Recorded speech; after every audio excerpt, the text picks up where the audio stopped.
Spiritual tablets founder, అలాగే ఆనందో బ్రహ్మ founder, వ్యవస్థాపకులు, దేశ విదేశాలలో ఎన్నో కార్యక్రమాలు నిర్వహిస్తూ 4 నెలలు మనకిక్కడ విశాఖపట్నంలో ఉండడానికి వచ్చారు.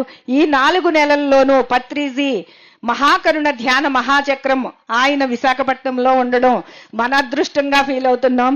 చక్కగా వారిని మన వేదిక మీదకి ఆహ్వానించుకుందాం.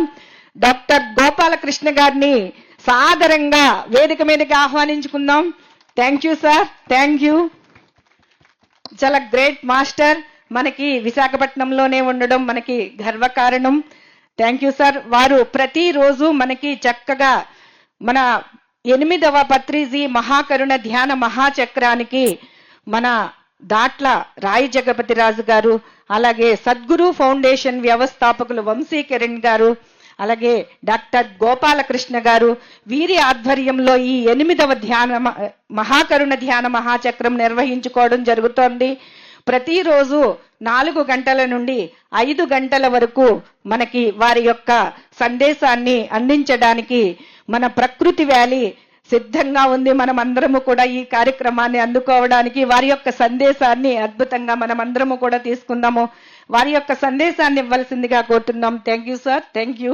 Thank you madam, thank you very much. Okay, ఈ 3 రోజులు మేడం కూడా డయాస్ మీద ఉంటారు. గట్టిగా చప్పట్లు కొడదాం. All the way she came from Hyderabad. నిన్న మనం ధ్యాన ఆరోగ్య ఆధ్యాత్మిక శాస్త్రం యొక్క బ్రీఫ్ ఇంట్రడక్షన్ ఓవర్వ్యూ చూసాము. ఈరోజు ఒక స్థాయికి మించినటువంటి అనారోగ్యాలు తగ్గించడంలో కానీ, నిన్న మనం మాట్లాడిన అంశాల్లో అంటే ధ్యానం చేసిన తర్వాత మనకున్నటువంటి ఇబ్బందులు తగ్గి ఇంకా ఏదైనా కొద్ది గొప్ప టాబ్లెట్లు కానీ సర్జరీలు కానీ ఉండిపోయినప్పుడు ఏం చేయాల్సి వస్తుంది అని కొంతవరకు మనం మాట్లాడడం జరిగింది. ఈరోజు ఆ ప్రత్యేకమైనటువంటి ప్రయోగాత్మకంగా అప్లై చేసే కొన్ని ప్రాక్టికల్ అప్లికేషన్స్ టిప్స్ మీద ఎక్కువ మనం ఈరోజు మాట్లాడతాము.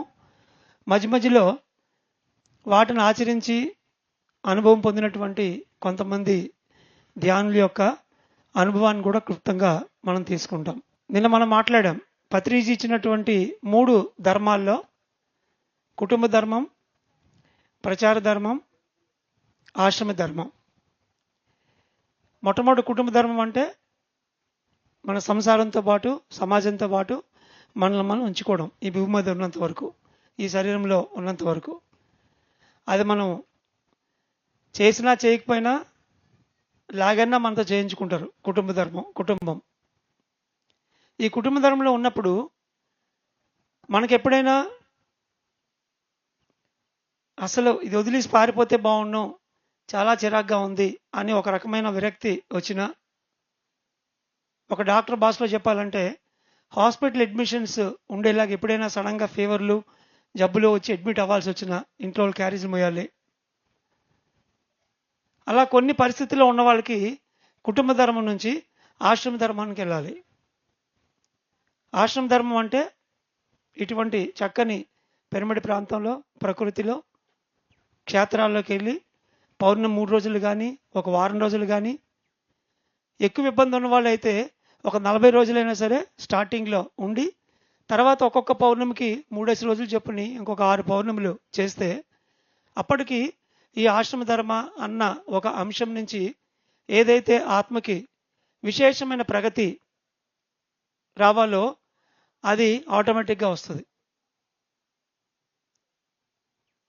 మొదట్లో నా దగ్గరికి లో బ్యాక్ పెయిన్తో వచ్చేవాళ్ళు. మందులతోని రెస్ట్తో తగ్గిపోయేది వేరు. ఎంఆర్ఐ స్కాన్ తీసి ఆపరేషన్తో కానీ తగ్గదు అనుకున్నటువంటి ఒక నొప్పికి వాళ్ళు ఒక 3 వారాల పాటు కంప్లీట్గా బెడ్ రెస్ట్ తీసుకుంటూ ఇటువంటి హోలిస్టిక్ అట్మాస్ఫియర్లో ఉంటే యాస్ట్రల్ సర్జరీ సూక్ష్మ శరీరంలోనే శస్త్రచికిత్స జరిగి లేదా ధ్యానం ద్వారా విశేషమైనటువంటి ఎనర్జీ క్లీనింగ్తోని మరి జ్ఞానంతోని వాళ్ళు పూర్తిగా తగ్గించుకున్నారు. ఈ ప్రక్రియలో ఆశ్రమ ధర్మంలో ఉండడం వల్ల ప్రత్యేకించి మనం అన్నిటి తాలూకా శక్తిని తీసుకోవడం అనేది జరుగుతుంది. దానివల్ల ఒక స్థాయికి మించినటువంటి ఇబ్బందిని తగ్గించాల్సి వచ్చినప్పుడు మొట్టమొదట ఒక 40 days ఉండాల్సి వస్తుంది కనీసం. వాళ్ళకి ఒకటే చెప్పేవాడిని, మీరు డాక్టర్ దగ్గరికి వెళ్తారు, డబ్బులు ఖర్చు పెట్టాలి, ఒక 60,000 80,000 డబ్బులు. దానికి తోడు ఒక ఆపరేషన్ అయిపోయిన వెంటనే రెండో రోజే మనం పరిగెత్తలేము, బరువులు ఎత్తలేము. కనీసం ఒక 4 నెలలు మనం దాన్ని నడువుని కాపాడుకోవాల్సి వస్తుంది. పనులేమీ చేయకుండా ఇంటి దగ్గరే ఉండాలి.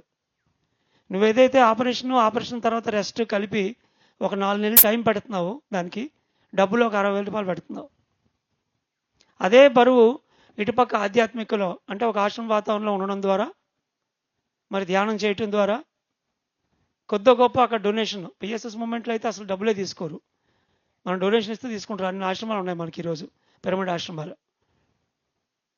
అంటే ఇంగ్లీష్ వైద్యంలో ఏదైతే మనం డబ్బులు ఖర్చు పెడుతున్నామో దాన్నే టైం పెడుతున్నాం. అదే టైము ఇక్కడ పెడితే అద్భుతంగా మన శరీరం మీద ఎలాంటి ఘాటు పడకుండా ముడుకుల నొప్పులు వస్తాయి. దీనికో 2 దానికో 2 4 లక్షలు పెట్టాలి. ఒక 6 నెలలు ప్రొసీజర్, అది 8 నెలల్లో. అండ్ మన నేచురల్గా ఉన్న ముడుకులు పోతాయి, కింద కూర్చోవడానికి అవ్వదు. అలాంటిది ఈరోజు మరి మోకాళ్ళ నొప్పుల్ని ఆశ్రమ ధర్మ 40 days, తర్వాత ఒక్కొక్క వారం 2 వారాలు చొప్పున ఇంకొక 5-6 వారాలు 5-6 పౌర్ణమిలకు ఉండి ఎంతోమంది ఈరోజు పూర్తిగా మోకాళ్ళ నొప్పులు తగ్గించుకునే ఉన్నారు ఆపరేషన్ లేకుండా. ఒక్క పత్రిజీ ఇచ్చినటువంటి 3 అంశాలు, వాటిని నేను ట్యాబ్లెట్లు అంటాను, కుటుంబ ధర్మం తర్వాత ఆశ్రమ ధర్మం, ఆ ఒక్కదానితోనే ఇంత మేలు ఉంది. ఆశ్రమ ధర్మం తర్వాత ఎప్పుడైతే వాళ్ళకి జ్ఞానం వచ్చి కొంత విషయం బోధపడి ధ్యానం ద్వారా కొంత అనుభవాన్ని పొందిన తర్వాత వాళ్ళు ఎంతో ఆర్తితో దీన్ని 10 మందికి ఇద్దాం అనుకుంటారు. అదే ప్రచార ధర్మం. మరి ఇంత పెద్ద ప్రెమిసెస్ పెట్టి ఈ ఏర్పాట్లు చేస్తున్నారంటే అది ఇక్కడ దీన్ని నిర్వహిస్తున్నటువంటి యజ్ఞకర్త దగ్గర నుంచి మిగతా వాళ్ళందరి తాలూకా ప్రచార ధర్మం అది. మరి నా ప్రచార ధర్మంలో భాగంగా గడిచిన 5 సంవత్సరాలు నేను లండన్లో ఉంటూ ఇటు ఆస్ట్రేలియా నుంచి యూరోప్ వరకు దాదాపు 16 దేశాలు నేను కంటిన్యూస్గా ఈరంతా తిరిగాను. ఎక్కడికి వెళ్ళినా ఇదే స్పీచెస్, కౌన్సిలింగ్స్, వర్క్షాప్స్, ట్రైనింగ్స్. ఏదైతే ఇంగ్లీష్ వైద్యం ఒక స్థాయి తర్వాత ఫెయిల్ అవుద్దో అక్కడి నుంచి మన ధ్యానం తాలూకా ట్రీట్మెంట్తో మిరాకిల్స్ వాళ్ళకి చూపించగలుగుతున్నాం. ప్రతి ఒక్కరికి ఆ ప్రచార ధర్మం ఉంది. ఒక కళాకారుడు అనుకోండి, వాడి కళను అభ్యసిస్తూ కళను ప్రదర్శిస్తూ దాంతో వాడు మెసేజ్ ఇవ్వాలి.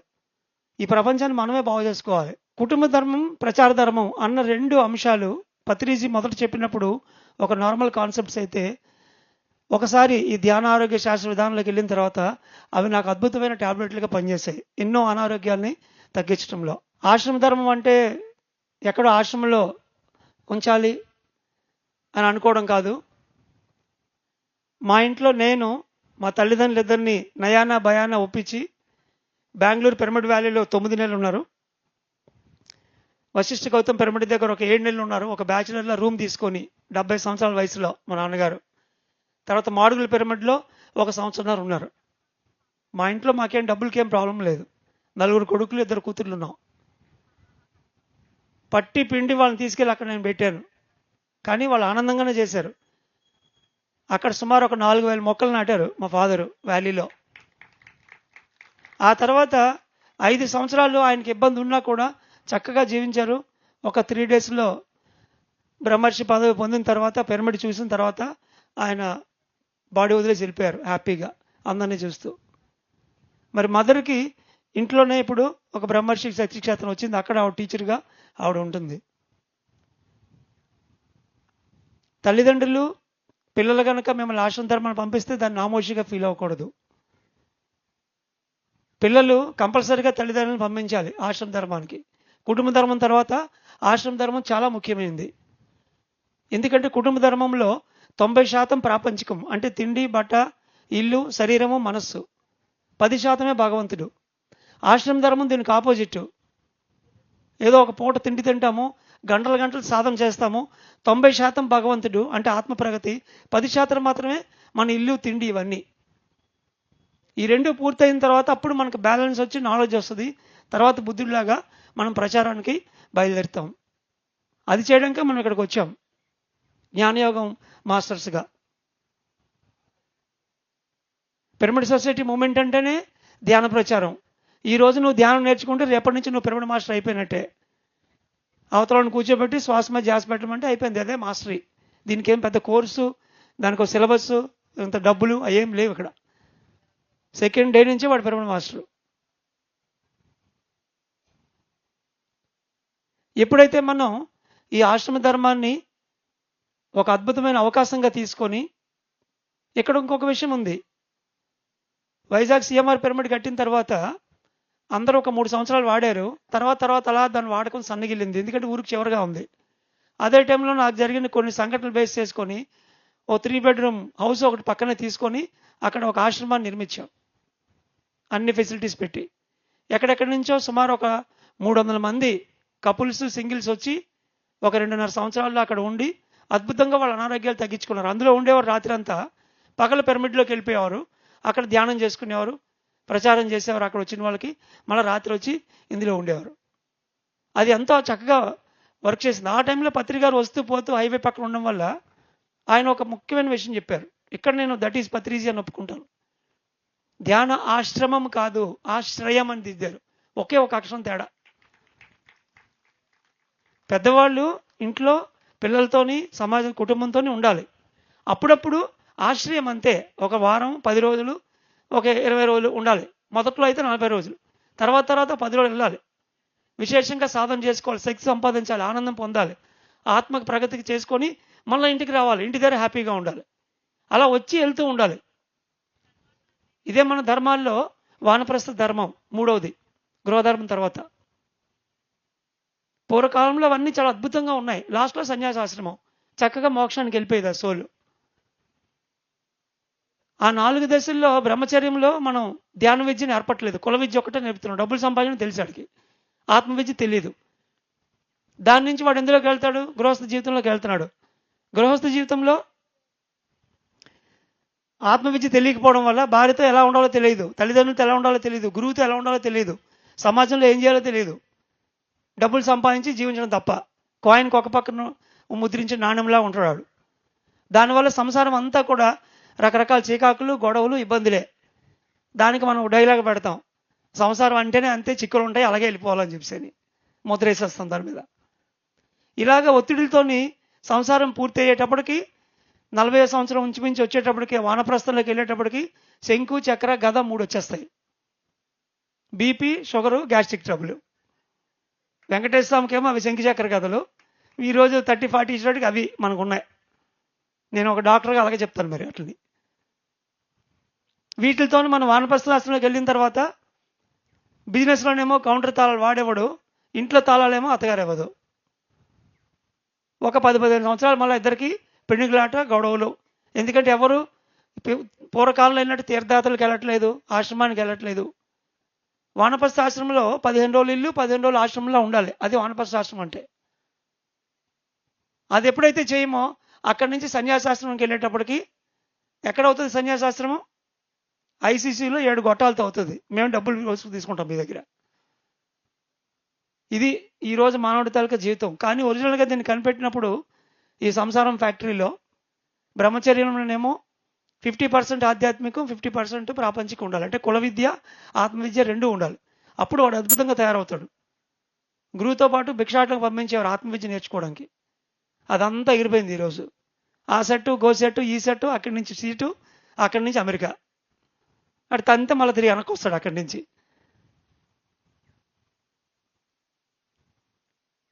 ఎక్కడైతే ఆత్మవిద్య నేర్పి బ్రహ్మచర్యంలో సరిచేయాలో అక్కడే మనం పెద్ద మొక్క పెట్టేశాము, ఆత్మవిద్యను తీసేసి. దాంతో ఈ హాఫ్ బేక్డ్గా సగం ఉడికినాడు సంసారంలోకి వెళ్తాడు. ఇద్దరు సగం తెలిసిన వాళ్ళు ఏం సంసారం చేస్తారు? పూర్తిగా తెలిస్తే ఇద్దరికి, అప్పుడు ఆ సంసారం చక్కగా ఉంటుంది. కాబట్టి గృహస్థ జీవితం భ్రష్టు పట్టింది. అక్కడి నుంచి వానప్రస్థం చెప్పక్కర్లేదు. ఇంక సన్యాసాశ్రమం అయితే ఇంకా కేర్ ఆఫ్ ఐసీయూ, లేదంటే క్యాన్సర్ ట్రీట్మెంట్లు, పార్కిన్సనిజము, అన్ని రకాల జబ్బులు వస్తాయి. ఏదైతే మన పురాణాల నుంచి ఈ 4 ధర్మాలు అద్భుతంగా ఉన్నాయి, ఒక్కొక్కటి 25 సంవత్సరాలు కనుక ఉన్నట్టు చేస్తే 100 సంవత్సరాలు వండర్ఫుల్గా, చివరి 25 సంవత్సరాలు వాళ్ళు సన్యాసాశ్రమం అంటే ఒక ఇలాంటి ఆశ్రమ ప్రాంతంలో పూర్తిగా ఉండిపోతే వాళ్ళు అక్కడి నుంచి అక్కడికే మోక్షానికి వేరే డైమెన్షన్కి వెళ్ళిపోయేవారు వాళ్ళు చేసిన సాధనకి. అందుకు కనిపెట్టారు ఆ 4. మనం చాలా తెలివిగా ఏం చేసామంటే బ్రహ్మచర్యంలో ఆత్మ విద్యను పీకేసాం. మొత్తం అంతా నీరు గారినట్టు అయిపోయింది సంసారం మొత్తం. కంప్లీట్గా భ్రష్టు పట్టిన ఫ్యాక్టరీలో ఇప్పుడు మనం దూరి అందులోంచి రసం తీద్దామంటే రసం కాదు, అందులో నుంచి వచ్చేదంతా విరసమే, ఏం రాదు అందులోంచి. సో దీన్ని కరెక్ట్ చేయడానికి పత్రిజీ అద్భుతంగా 3 ధర్మాలు ఇచ్చారు. అవే నేను 3 టాబ్లెట్లు అని చెప్తాను. ముందు గృహధర్మం, తర్వాత ఆశ్రమ ధర్మం, తర్వాత ప్రచార ధర్మం. ఆశ్రమ ధర్మం అనేది 50 సంవత్సరాలు పైబడిన వాళ్ళకి కానీ కుటుంబంలో ఉన్నా కూడా వాళ్ళు ఏదైనా ఒక రక స్థాయికి మించిన ఒత్తిడికి ఎప్పుడైనా లోనైనప్పుడు టక్కన దాని అలాగ ఆపి దగ్గరలో ఉన్న పిరమిడ్ క్షేత్రానికి పౌర్ణమి రోజులు వెళ్ళి ఒక 3 రోజులు 4 రోజులు ఉండి రావాలి. అప్పుడు వాళ్ళు ఎంతో శక్తిని నింపుకొని తిరిగి తయారయ్యి వాళ్ళకున్న సమస్యకి వాళ్ళు పరిష్కారం ఆత్మస్థాయిలో తెచ్చుకొని మళ్ళీ డబల్ డోస్తో వచ్చి ఇంటితో చక్కగా పనిచేస్తారు. అదే చికాకు, అదే ఒత్తిడి, అదే వెలపరంతో ఉన్నారనుకోండి, అదే కొద్ది రోజులకి ఒక హాస్పిటల్ అడ్మిట్ అయ్యేంత ఒక జబ్బులాగా వచ్చి మళ్ళీ ఆడికి మనం క్యారేజీలు ముయ్యాల. ఒత్తిడి వచ్చినప్పుడే ఆ ఒత్తిడి వచ్చిన స్థాయి బట్టి దానికి సొల్యూషన్ ఉంటుంది. అది చిన్నదనుకోండి రోజువారీ మెడిటేషన్తో పోద్ది. ఎప్పుడైతే అది మనకి ఇంకా ఒక స్థాయికి మించి వచ్చిందో దాన్ని ఆశ్రమ ధర్మంలోనే మనం కరెక్ట్ చేసుకోవాలి. ఒకసారి పిల్లల బాధ్యతలు వాళ్ళకి పూర్తి అయిపోయి అంటే వాళ్ళు ఖచ్చితంగా ఆశ్రమ ధర్మాన్ని వెళ్ళి వస్తూ ఉండాలి. మరి అందుకోసమే మనకి ఇలాంటి ధ్యానయజ్ఞాలు 10 రోజులు మీరు ఇక్కడికి వచ్చారంటే ఇది అద్భుతమైన ఆశ్రమ ధర్మం, కమ్మ ప్రచార ధర్మం 2 అయిపోయాయి ఇందులో. అలాగే కట్టాలు ధ్యానమా చక్రం. ఇక్కడికి వచ్చిన వాళ్ళందరికీ చప్పట్లు కొడదాం. మీకు తెలియకుండానే మీరు 2 టాబ్లెట్లు తీసుకుంటున్నారు, ఆశ్రమ ధర్మం, ప్రచార ధర్మం.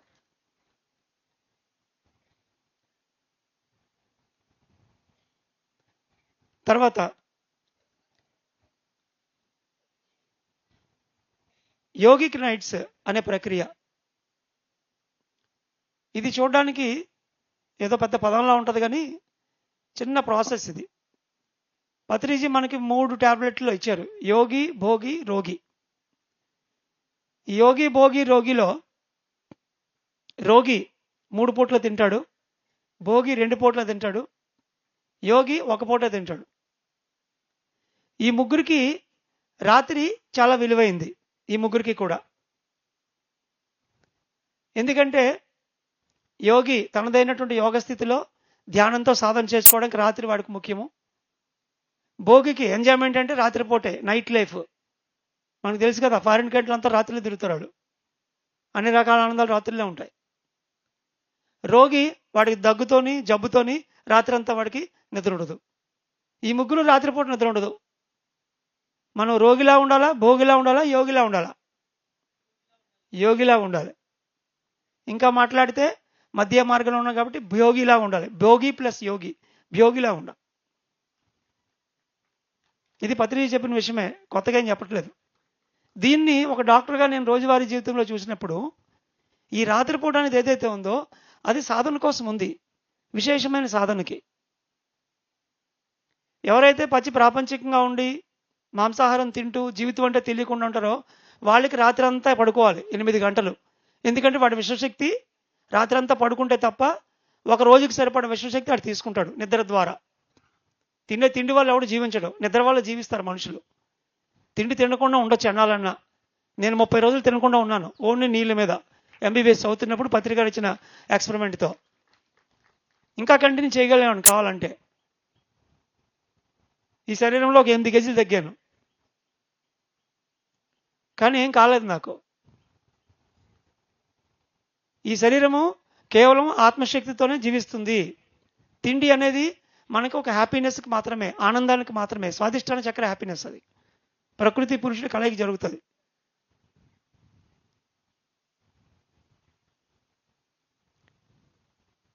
సో రాత్రి అంతా కూడా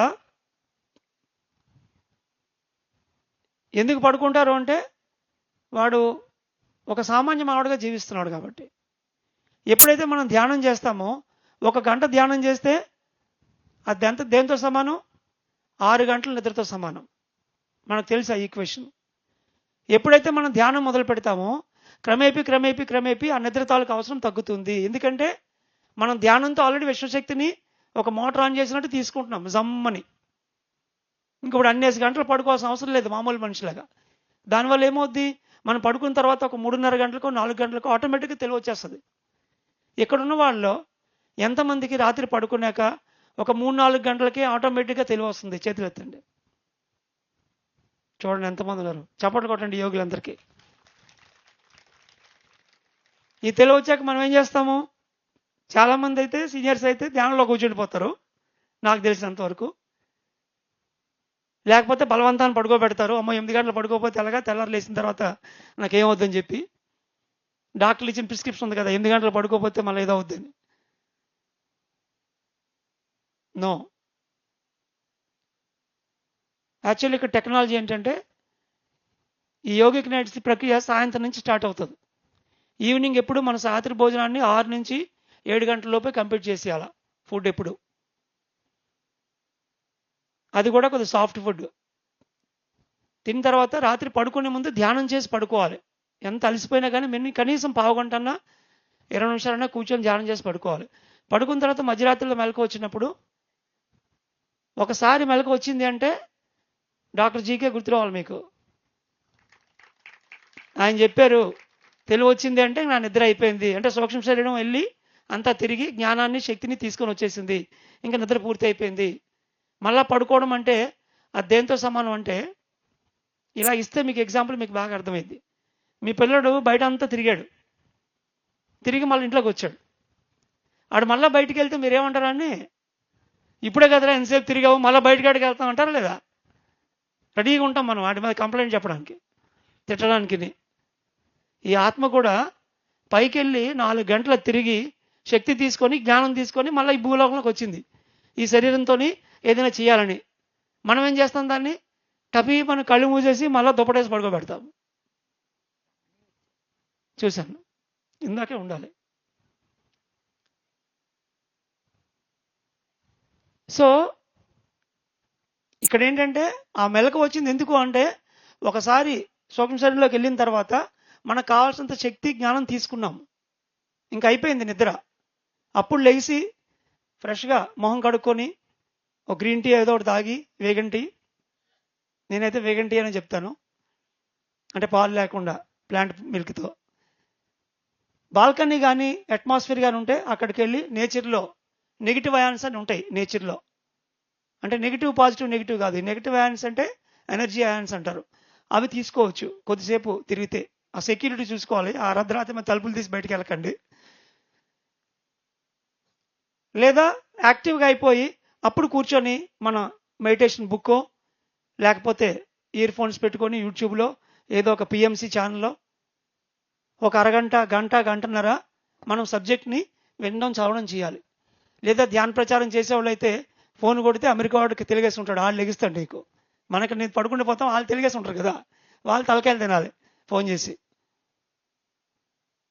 తీరానికి అవతల ఉన్న వాళ్ళు. అలాగా ఒక గంటన్నర మనం టైము స్పెండ్ చేసి తర్వాత బాగా నిద్ర వచ్చినట్టు అనిపిస్తుంది మళ్ళీ సెకండ్ టైం. అప్పుడు మళ్ళీ మెడిటేషన్ చేసి మళ్ళీ ఇంకొకసారి పడుకోవాలి. ఈ రెండోసారి నిద్ర ఒక అరగంట కానీ 40 నిమిషాలు కానీ అలా మీరు ప్రాక్టీస్ చేశారనుకోండి, కొన్నాళ్ళకి అది జస్ట్ 10 నిమిషాల్లోనే రెండో స్లీప్లో మళ్ళీ మీరు యాక్టివ్ అయిపోతారు. అప్పుడు మీకు ఆ డ్రీమ్ అవేర్నెస్ అద్భుతంగా ఉంటుంది. ఏదైతే ఈ మధ్య పీరియడ్లో మీరు గత జన్మలకు సంబంధించిన బుక్స్, ఎన్నో జన్మలు, ఎందరో మాస్టర్లు, జీవాత్మ ప్రపంచ నియమాలు, మరణాంతర జీవితము, ఆత్మాయణము, ఈ బుక్స్ కనుక చదివారనుకోండి ఆ మధ్య పీరియడ్లో, ఆ ఎర్లీ మార్నింగ్ సెకండ్ స్లీప్లో ఏదో ఒక గత జన్మని మీరు అద్భుతంగా చూసుకుంటారు, ఇప్పుడున్న జన్మకి కనెక్టెడ్గా ఉన్నది. అదే భవిష్యత్తుకు సంబంధించినటువంటి బుక్స్ కనుక మనం చదివితే అప్పుడు ఆ ఫ్యూచర్ ప్రోగ్రెషన్లోకి వెళ్తాం. కాబట్టి ఏ పాస్ట్ లైఫ్ థెరపీ, ఏ భవిష్యత్తు ప్రోగ్రెషన్లు అక్కర్లేదు. ధ్యానం చేసి ఆ రాత్రిపూట ఆ పుస్తకాలు చదివి మళ్ళీ మార్నింగ్ మెడిటేషన్ చేసి పడుకుంటే దాంతో ఇప్పుడున్నటువంటి సమస్యకి కారణంగా ఉన్నటువంటి జన్మరహస్యాన్ని ఉంటే అది ఆటోమేటిక్గా అదే న్యాచురల్గా వస్తుంది. ఇప్పుడు చర్చిన సిస్టము ఒక 40 days మీరు చేయండి సిన్సియర్గా, అద్భుతంగా మీరు ప్రోగ్రెస్ చూస్తారు. ఈ యోగిక్ నైట్స్ ప్రక్రియనే ఆశ్రమ ధర్మంలో ఉన్న వాళ్ళకి మేము వాళ్ళకి అలాగ అలవాటు చేసి చేయిస్తాం. ఇలా చేయడం వల్ల ఏదైతే మనం ఒక మొద్దు నిద్రలో వెళ్తున్నామో, నిద్ర మంచిదే శరీరానికి, ఎంత ఉండాలో అంత ఉండాలి, అది న్యాచురల్గా జరగాలి, బలవంతాన్ని పడుకోబెట్టకూడదు. అండ్ యోగికి అది చాలా తక్కువ ఉంటుంది. రోజు రోజుకి మనం ఇంకా ఒక కాన్షియస్ స్లీప్లోకి వెళ్తాం. ఇంకా మామూలుగా అయితే ఇహము పరము రెండే ఉన్నాయి, ఈ లోకము పై లోకము. ఉంటే ఈ లోకంలో ఉండాలి, లేకపోతే పైన లోకంలోని సూక్ష్మ శరీరంతో వెళ్ళాలి, థర్డ్ అయితే వెళ్ళాలి. ఈ రెండే ఉన్నాయి. ఆ స్థితికి ఈ భూమండలంలో ఉన్నటువంటి మనుషులు సూపర్ మ్యాన్గా తయారవుతూ అక్కడికి వెళ్తున్నాం రోజుకి మనం. అంతేగాని గంటల పడుకోబెట్టడానికి కాదు. పాకలపాటి గురువు గారు గొప్ప యోగి, ఆయన అన్నాడు, మనుషులు నిద్రపోతున్నంత కాలం జంతువులతో సమానం అన్నాడు ఆయన. ఒక స్టేట్మెంట్ ఇది. ఆయన పడుకున్నప్పుడు తెల్లవారు లేచి ఆయన కళ్ళడానికి ఒకడు వస్తాడు, ఒక గంట సేపు వెయిట్ చేస్తాడు, ఆయన ఇంకా లెగలేదని. ఆయన లేసాక అంటాడు, నేను వచ్చి 2 గంటలైంది గురువుగారు, మీరు లెగలేదని నేను బయట వెయిట్ చేస్తున్నానంటే ఆయన ఇలా చూసి, పిచ్చోడా, నేను పడుకొని 30 సంవత్సరాలు అయిందని చెప్తాడు. ఆ స్టేట్మెంట్ ఎంత వాల్యుబుల్ ఆలోచించండి. ఆయన 8 వాల్యూమ్స్ ఉన్నాయి, అవి చదివితే మీకు అర్థమవుతుంది.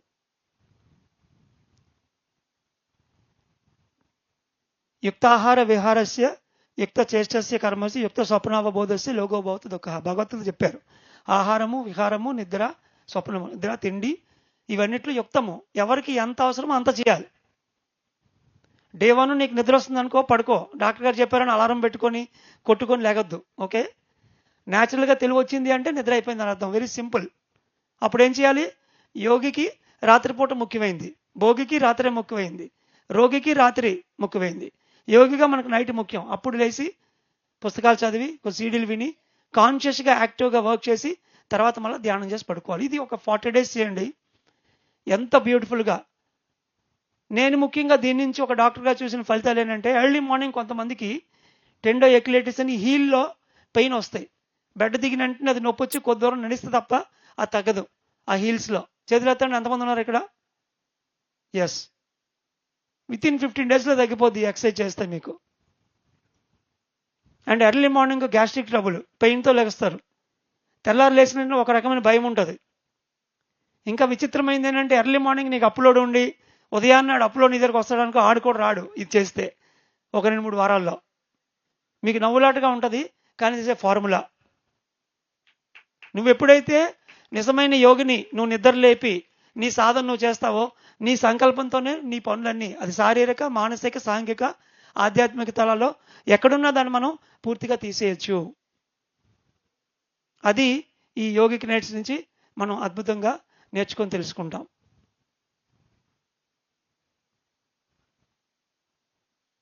అసలు నాకు ధ్యానం చేయి, నిద్ర రావట్లేదంటే నేను ఎవరు వచ్చారనుకోండి, చక్కగా ధ్యానం చేయమనండి, ధ్యానం చేస్తే ఆడికి నిద్ర వస్తుంది, ఆడికి ఎక్సర్సైజ్ వర్తించదు. ఓకే, ఎవరైతే సీనియర్స్గా ఉండి ధ్యానం బాగా చేసి శక్తి తీసుకొని నిద్ర అంత అవసరం లేదో, ఊరికనే తెలివి వస్తుందో, అప్పుడు బండగా దాన్ని పడుకోబెట్టొద్దండి. లేచి మీరు ఒకవేళ సంగీతం నేర్చుకుంటే కనుక ఆ సంగీతం పాటలు ఒక అరగంట గంట వినండి, ఏం నేర్చుకుంటున్నారో. సామెత ఏంటంటే, అర్ధరాత్రి మధ్యలో దరువు పెట్టాలి. చాలామందికి సర్జికల్ ప్రాబ్లమ్స్ ఉన్నప్పుడు, అంటే ముడుకుళ్ళు నొప్పులు తగ్గవు, చెవిలో ఏదో ప్రాబ్లం ఉంది ఆపరేషన్ చేయాలి, ముక్కులో చోమరు ఉంది ఆపరేషన్ చేయాలి, గర్భాశయంలో కాయలున్న ఆపరేషన్ చేయాలి. ఎక్కడైనా సర్జికల్ ప్రాబ్లం వచ్చింది అంటే, సర్జరీ అంటే ఏంటి? 2 జాయింట్లు దూరం అయిపోతే దగ్గరికి లాగి కుట్లేస్తారు, అంతే కదా. దగ్గరికి లాగి కుట్లేయాలి, కోసైనా లేకపోతే లోపల ప్రాబ్లం ఉండ. ఎలా అయితే అక్కడ మనం లాగి కుట్లేస్తున్నామో, అలా లైఫ్లో కొన్ని చోట్ల మనకి గ్యాప్స్ క్రియేట్ అవుతాయి ఆత్మపరంగా అభివృద్ధిలో. ఆ గ్యాప్ని క్లోజ్ చేసేలాగా బ్రిడ్జ్ లెసన్స్ అనే బ్యూటిఫుల్ కాన్సెప్ట్ ఉంది. దాన్ని ఒక ట్యాబ్లెట్గా వాళ్ళకి ఎప్పుడైతే బేసిక్స్ అయిన తర్వాత వాళ్ళకి ట్రైన్ చేసినప్పుడు అద్భుతంగా ఆ సర్జికల్ ప్రాబ్లమ్స్ని వాళ్ళు పూర్తిగా తీర్చుకోగలుగుతారు. ఆ బ్రిడ్జ్ లెసన్స్లో ఇక్కడ సర్జికల్ ప్రాబ్లం అంటే ఎనీ గ్యాప్ ఇన్ లైఫ్, ఒక రిలేషన్షిప్ గ్యాప్ ఉన్నా కూడా అది కూడా సవరణ అవుతుంది ఆటోమేటిక్గా. డాక్టర్ని కాబట్టి నేను సర్జికల్ ప్రాబ్లమ్స్ అని చెప్పాను. అయితే ఇది పూర్తిగా ప్రాచుర్యంలోకి వచ్చి ఎలా అయితే ఇప్పుడు ప్రజలు ఆపరేషన్ టక్కమని వెళ్ళిపోయి ఆపరేషన్ చేయించుకొని వచ్చేస్తున్నారో, ముందుకి ఈ ధ్యాన ఆరోగ్య శాస్త్ర విధానంలో అథవా స్పిరిచువల్ టాబ్లెట్స్ నుంచి ఈ సర్జికల్ ప్రాబ్లం కూడా పూర్తిగా తగ్గిపోతుంది అని ప్రజలు 100% నమ్మి తండోపతండాలుగా వస్తారు. ఆ రోజు వస్తుంది ఖచ్చితంగా. ఎందుకంటే ఆ సర్జరీ జరగడానికి ఒక ఎన్విరాన్మెంట్ కావాలి. అది ఇంకా మన దగ్గర లేదు. ఎలాంటి ఎన్విరాన్మెంట్? ఇప్పుడు ఆపరేషన్ చేయించాలి, ముడుకులు నొప్పి. డాక్టర్ మీ ఇంటికి వచ్చేసి కోసేస్తాడా నీ ముడుకు? మీ ఇంట్లోని గుండె ఆపరేషన్ చేయించుకోవాలి, మీ పిహెచ్సిలోనో సిహెచ్లోనో చేయించేసుకుంటారా? దానికి 10 కోట్ల రూపాయలు కెతలేబ ఉండాలి, 20 సంవత్సరాల డాక్టర్ ఉండాలి, మీరు ఒక 5 లక్షలు ఇవ్వాలి. అప్పుడు కానీ ఆ గుండె మీద ఆపరేషన్ జరగదు. సో సర్జికల్ ప్రాబ్లం చేయడానికి ఎలా అయితే ఒక థియేటర్ అన్నటువంటి ఒక పరిస్థితి ఉందో, అలాగా ఈ బ్రిడ్జ్ లెసన్స్ అప్లై చేయడానికి కానీ, ఆ ఆపరేషన్ అన్నటువంటి ఒక పరిస్థితి నుంచి బయటపడడానికి ఇటువంటి ప్రదేశాలు మనకు కావాలి, హోలిస్టిక్ సెంటర్స్. అవి మన దగ్గర ఇంకా ఫుల్ ఎక్విప్డ్గా లేవు. స్పిరిచువల్ టాబ్లెట్ ఫౌండేషన్ నుంచి ఒక 100 హోలిస్టిక్ సెంటర్స్ రానున్న 10 సంవత్సరాల్లో ప్రపంచం మొత్తం మీద ఏర్పాటు చేయాలని ఒక గోల్ పెట్టుకున్నాం. మనందరం తీర్చుతాం దాన్ని. ఇప్పటికి ఒక 15 ఉన్నాయి. ఇంకా అవి హాఫ్ అండ్ హాఫ్గా పనిచేస్తున్నాయి. నేను అనుకున్న ఎక్స్పెక్టేషన్లు ఇంకా పనిచేయట్లేదు. ఆ అట్మాస్ఫియర్ వచ్చినప్పుడు ఆ బ్రిడ్జ్ లెసన్స్ కనుక అక్కడ నుండి అప్లై చేస్తే ఎలాంటి సర్జికల్ ప్రాబ్లం ఉన్నా అది ఖచ్చితంగా సాల్వ్ అవుతుంది. 1 కేసులు ఆల్రెడీ జరిగాయి, ట్యూమర్స్ తగ్గాయి. 5 సెంటీమీటర్స్ థైరాయిడ్ ట్యూమర్తో వచ్చి 3 సార్లు ఆశ్రమ ధర్మ చేసినప్పుడు పూర్తిగా ట్యూమర్ తగ్గిపోయింది, సర్జరీ లేకుండానే. ఇక్కడే శ్రీకాకుళం వ్యక్తి, వాడప్పుడు ఆ హోలిస్టిక్ సెంటర్లో పనిచేస్తున్నాడు. తండోపతండాలుగా జరగట్లా. మరి బీపీలు, షుగర్లు, నడు నొప్పులు ఇవన్నీ ఇప్పుడు తగ్గుతున్నాయి. ఎంతోమంది వస్తున్నారు వాటికి. ఎందుకంటే అది ఇంటి దగ్గర పరిస్థితుల్లో చేసేయచ్చు. కానీ ఆపరేషన్ చేస్తేనే కానీ అవ్వదు అనుకున్న దానికి ఇటువంటి గొప్ప హోలిస్టిక్ సెంటర్స్ ఉండి అక్కడ ఆ బ్రిడ్జ్ లెసన్స్ని మనం అప్లై చేయాలి. యూట్యూబ్లో స్పిరిచువల్ టాబ్లెట్స్ బ్రిడ్జ్ లెసన్స్ అని కొడితే యూట్యూబ్ వీడియో వస్తుంది. ఇక్కడ చెప్పడానికి ఈ స్పెషల్ అంశాలు అనేవి ఒక 12 సంవత్సరాల్లోనే తయారు చేసుకొని మళ్ళీ ఇంకొక 12 సంవత్సరాల్లో అద్భుతంగా ఈ స్పెషల్ టెక్నిక్స్ అన్నీ కౌన్సిలింగ్లో అప్లై చేయడం వల్ల ఒక షార్ట్ కట్లోనే ఎంతోమంది పత్రిజీ ఇచ్చినటువంటి ధ్యానం వల్లనే జ్ఞానం, జ్ఞానం వల్లనే ముక్తి అన్న స్థాయిలో అద్భుతంగా మనం అనారోగ్యాన్ని తగ్గించుకోవడం జరుగుతుంది. మరి ఈరోజు థియరిటికల్గా నేను మీకు చెప్పాను, ప్రాక్టికల్గా విని దాని వెనకాతల వాళ్ళు ఏం అప్లై చేశారు అనేది మనం క్లుప్తంగా అర్థం చేసుకొని ఈరోజు సెషన్ మనం ముగించుకుంటాం.